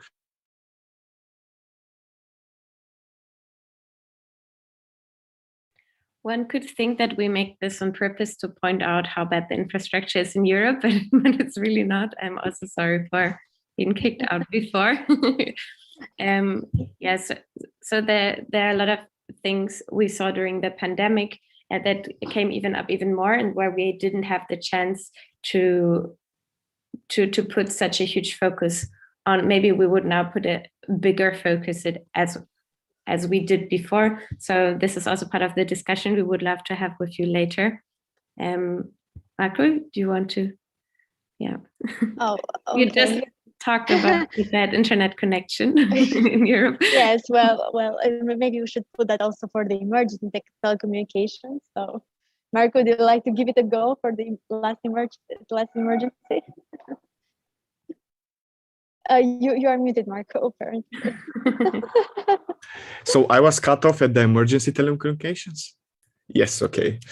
So yeah, as I mentioned, I don't know where I was cut off. The emergency telecommunication are the one that we already see last year with the pandemic and with the wildfires that we had, and a lot of other disasters like floods, where we need to have this kind of emergency telecommunications. I'm not sure that we have a lot of this in the most countries, but we have there a lot of issues and problems that we tackle down. Also, the next one is digital information innovation ecosystem. A lot of us as a youth and of course adults, we are going in trying to make some new things, to start up our own ideas or companies, like entrepreneurship. So this is very important, especially in the digital world, where we have a lot of things like a copyright, intellectual properties, and other things that needs to be get in consideration, and what issues we are facing with them right now. Digital services and application, as I mentioned, it's overlapping with some other things. It's more on the focusing that today we are more living on the, application world than in the real world. So here is how the applications and digital services are reflecting in the environment and the people, with artificial intelligence, with machine learning, with some digital divide, or gap, or how they are. How can they recognize us, which we are, and a lot of things here are still under development and are open to question. And statistics, this is maybe the part where we gather the statistics, and a lot of parameters are important here, especially some for the youth that might be important as a part of the statistic. For the other people or other groups might not be in that case. So we were, we had a lot of topics and different topics, but it was very nice to see it divided in the groups where we can tackle a lot of how much we can, of course, in the time period and with our knowledge, to tackle down those topics and issues and propose some actions and maybe solutions that can be taken in consideration in the future. Next slide, please. And I will give floor to Franca. Yes, so really, as I said, we did this declaration last year in winter, and the pandemic was going on, and a lot of things happened during the last year.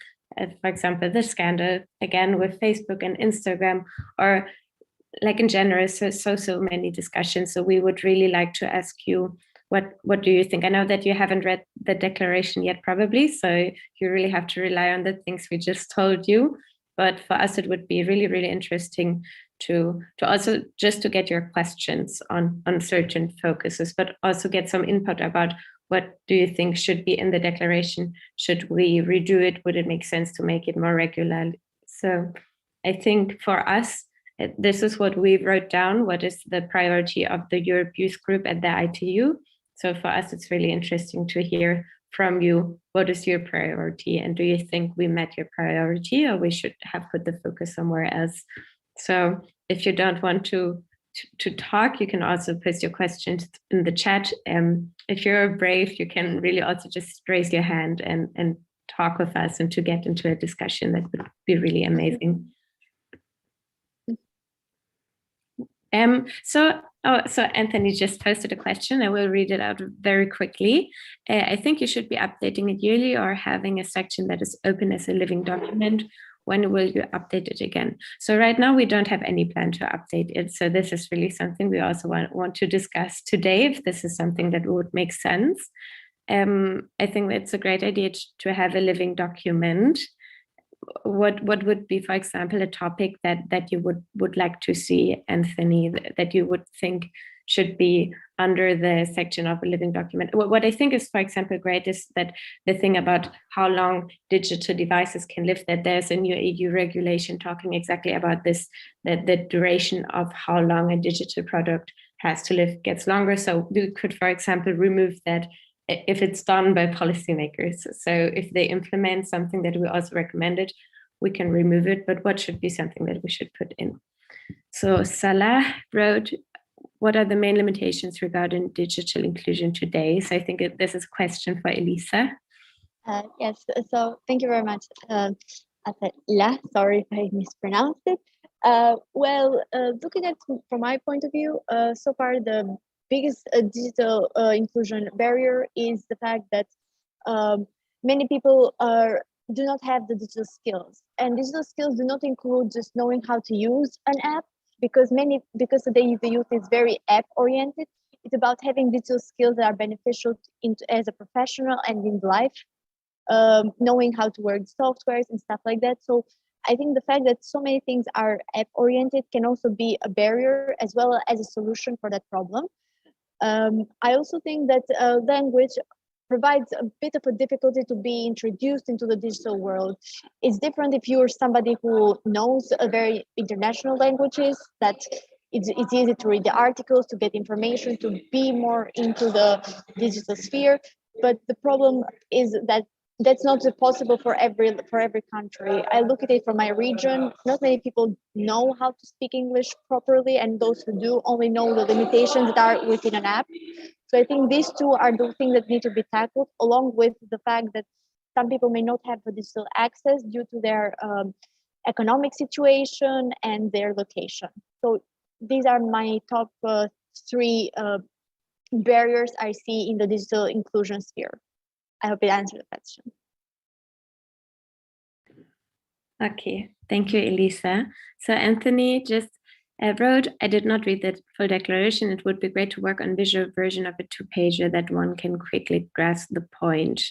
A general question, how can one be part of the GC-EUR group? I think this is a really good idea with the visuals. Also to hand it out to professionals, I think this is a really good idea. And about how one can be part of the GC-EUR group, I think, okay, we have Victoria. We have the perfect person to answer this. We have our supervisor responsible for this. So Victoria, it's your turn. Thank you very much, Franca, Elisa, and Marco. First of all, thank you for this amazing presentation. And about how to become a member of Generation Connect, we are going to recruit new youth in voice. So you're all welcome to monitor the web page of a Generation Connect Europe group and follow the latest updates.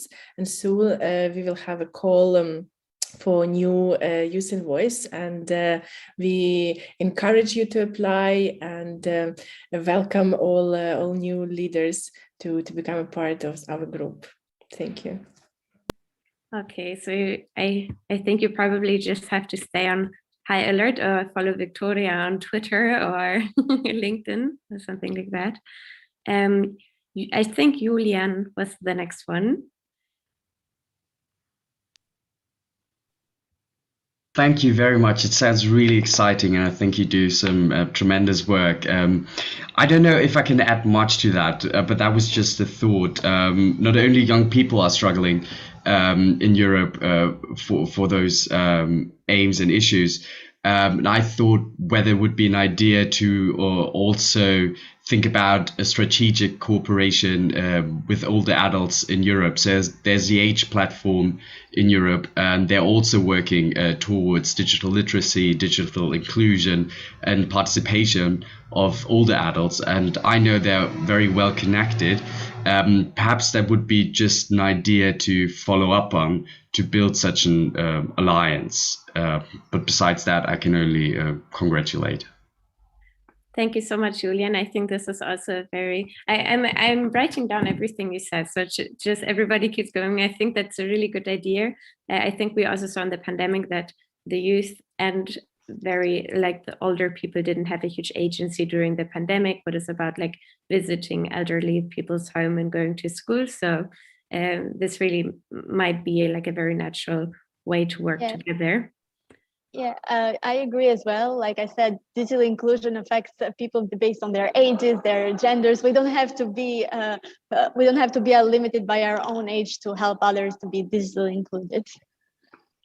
Okay, thank you very much. Anthony just wrote that he likes your point, Julian, and that he's apologizing because of bad connectivity. He can only participate via chat. This is a great point. It's just as great as a point as Marco and me being kicked out of the meeting due to internet connecting issues. So thank you so much for sharing that.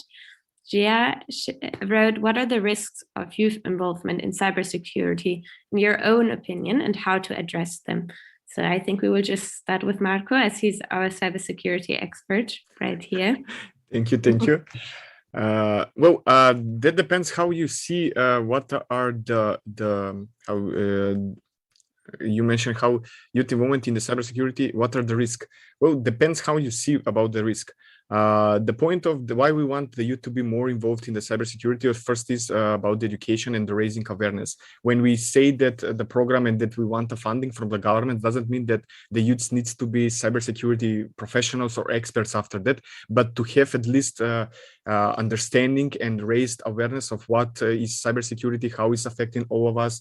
Because cybersecurity is a broad topic, I would say. It's cybercrime, and also we have some problems like with misunderstanding, with the fake news. We have also here some of the things like cyberbullying. So the point is more the youth to be involved in the way that they will understand and raise their awareness and to have opinion on those kind of topics. It will be also good if some of them wants to pursue their opportunities and career in this, but I don't see the involvement as much as the risk, more as exploration and finding if something is interesting, because if some of those are, how to say, interested in this, to pursue that in the future, it will be very good, because as we mentioned, we are using now the technology. The youth are every day with technology, if not every hour. So more or less, we see a lot of problems and issues, and we are facing a lot of those things. I don't know, that's more or less for the involvement, my opinion, but I don't see risk in the involvement. I don't know, maybe I have understand wrong. Franca, maybe you have something? Or...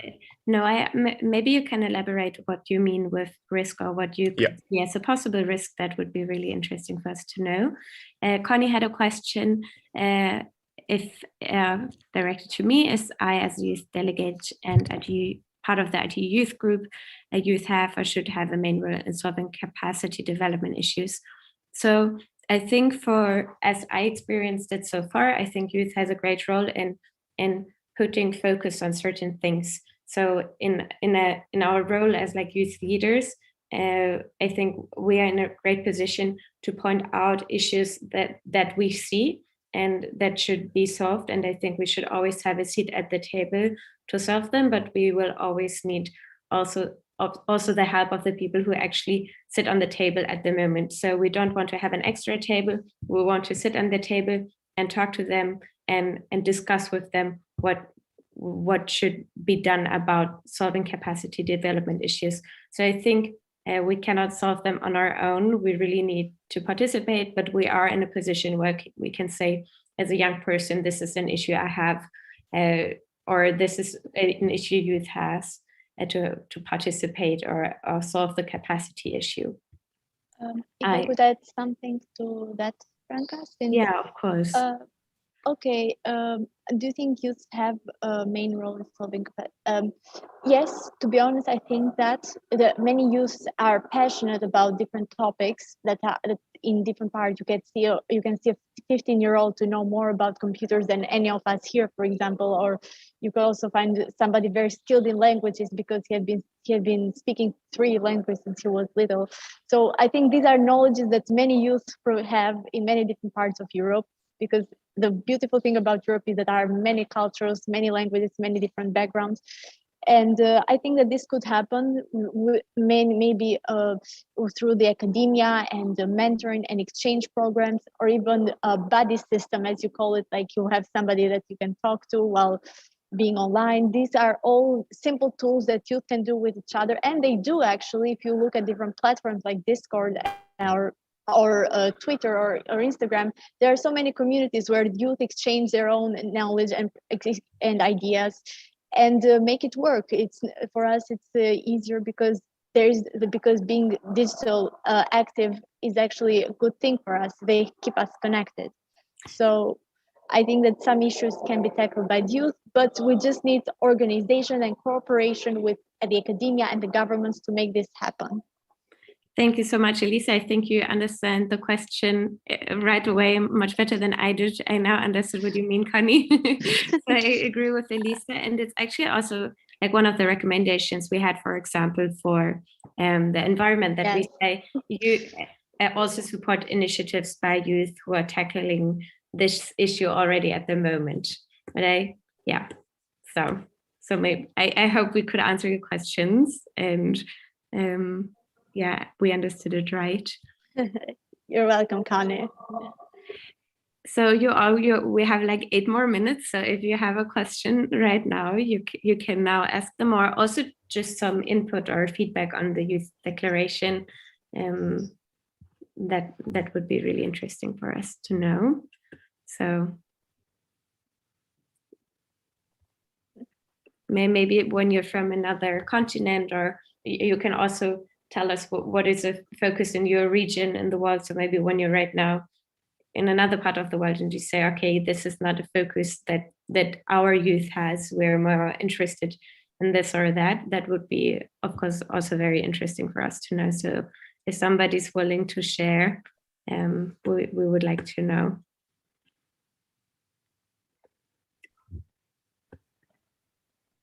Okay, it seems like we answered all the questions that people had. right on time.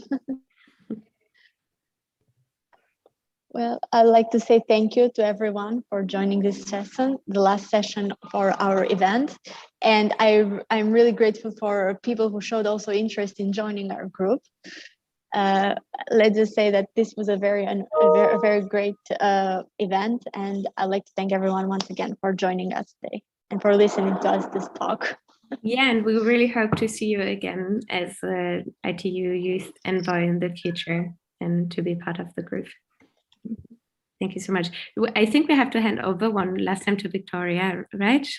Yes, thank you. Excuse me. Thank you so much, Franca, Elisa, and Marco, for this great presentation and explanation of the main points of the declaration. And thank you, our audience, for the great questions. We had very interesting and insightful discussion, and I was happy to see the interest in joining the Generation Connect Europe group. And now I would like to hand it over to the head of ITU Office for Europe, Yaroslav, for his closing remarks. Thank you very much, everyone, and Yaroslav, over to you. Thank you very much, ladies and gentlemen, guests. I would like to thank you very much for joining us today. I would like to express my gratitude to the Ambassador Nele Leosk from Estonia for joining us and highlighting the importance of youth engagement in the government discussions, especially when related to digital policy. I would like to also thank the designated chairman of the PP from Romania for taking the time for being with us and also putting our work in the perspective of the work at the level of the ITU, seeing the concrete value provided to the member states in terms of the contributing the voice of the young people in the works and debates of the member states and the stakeholders, and on the other hand, also designing the vision how this work can benefit to at the national level, and all those who are working at the level of the European group, acting as the ambassadors not only of the ITU, of the youth group, but also of inspiring so many people from their communities. We had a great discussion learning about youth involvement in policymaking in Ukraine, Serbia, Lithuania. I would like to thank Her Excellency Ms. Valeria Ioan and Bojana Visekruna and Mr. Jurgis Vilkas for sharing insight on how their governments include youth voices in decision-making process. Also, I would like to thank Ms. Albesa Demiaha for her engaging contribution on cybersecurity and youth-related issues. I would like to thank Taha Bawa for sharing his experience and view on opportunities young entrepreneurs have today. I'm sure it has inspired our audience to take actions and develop innovative solutions. Thanks to representatives of the global shapers, EU neighborhoods, there's East Youth Business International and UNESCO Global Youth Community. We could see how various youth groups engage and lead your people. Thank you, Evgeny, Maria, Alex, Valentina, Mirvais, for being with us today. Let us also not forget that 2022 is very particular year for Europe. As you have already heard, the President of the EU, von der Leyen, has declared already in his statement the next year being the year of the youth. And I think that this will be a great opportunity to take a look how our efforts are fitting into the discussion on the digital for development from the youth perspective, and also to bring those to the discussions at the global level, at the level of the Generation Connect and the summit. Special thank you I would like to say to Generation Connect Europe Group for organizing this event, and to our champions Marco, Elisa and Franca for presenting Youth Declaration and sharing the actions related to digital development that should be done regarding the regional priorities of the Europe region. Finally, I would like to thank our technical team, especially technical moderator Luisa Badulescu for their support and efforts to make these events run smoothly, and our session moderators Luke, Michael and Victoria for leading such an interactive discussions. I would also like to express my thanks to our team, to Victoria and Anna Maria, supported by many others working behind to make everything happen. This was a first ever Generation Connect Digital Jam, and I'm sure there will be many more great events to come with the one objective, to ensure meaningful engagement. So with this, thank you very much for your time and participation, and I wish you a great weekend. And thank you very much one more time. See you at the next occasion, and with this we declare event closed. Thank you.